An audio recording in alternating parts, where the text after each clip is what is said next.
The Ticwatch Pro 5 Enduro was released in May and we've been using it for the last couple of months. But the question is, should you upgrade? And well, actually, that's quite complicated. Ticwatch Pro 5 Enduro offers some key refinements this time round. So let's start by having a look at its design. This is something we actually really like. The 48mm watch case is a little bit thinner than the last Ticwatch, and it has those raised bezels for better protection, and it has a new textured band, which I actually found to be really comfortable and fit really nicely on the wrist. The watch band has this ridged underside to it, which comes in really handy when doing long workouts, because it means that the underneath of your wrist just doesn't get as sweaty as other watch bands, and it's pretty sleek. I like this. That 1.4-inch display is covered with sapphire crystal, which is meant to make the watch less prone to scratches and cracks, and in the time that we've had it, it's done a pretty good job so far. The digital crown has had a bit of an upgrade as well this year, so now it's a little bit larger than it was on the previous model. It just makes using that watch overall just a little bit easier, and we found especially during workouts,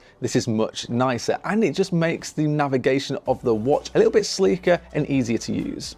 Because it's also larger as well, it can take a few more knocks, and overall it's just a little bit more durable. What hasn't changed though on the Ticwatch Pro 5 Enduro? Well, there's a couple of things. One of them is the sensor. These are the exact same as the last watch. The charging pins are exactly the same as well, which is not a bad thing because it means you can still use your old charger, and the way the watch band attaches is the exact same, so you can still use your old watch bands. The one shame here is though that we don't have wireless charging. We really wanted to see it, but this time round it misses out. Talking of battery life though, this has some pretty impressive battery life. Ticwatch claim it can do up to 90 hours in smart mode and up to 45 days in essential mode, but this all depends on how much you use it and what activities you track. We found it can do around about 4 days between charges, which we're pretty happy with. The health tracking of the Ticwatch actually is pretty good overall. Using the new Tick Health app, it makes it a bit easier to access all the stats you might need, and it's added even more sports this time around, which is great. It's not as good as a Garmin for advanced tracking, but it does a really good job. The GPS performance is solid and nearly matches that of the Apple Watch Ultra 2, and now a handful of third-party tracking apps are supported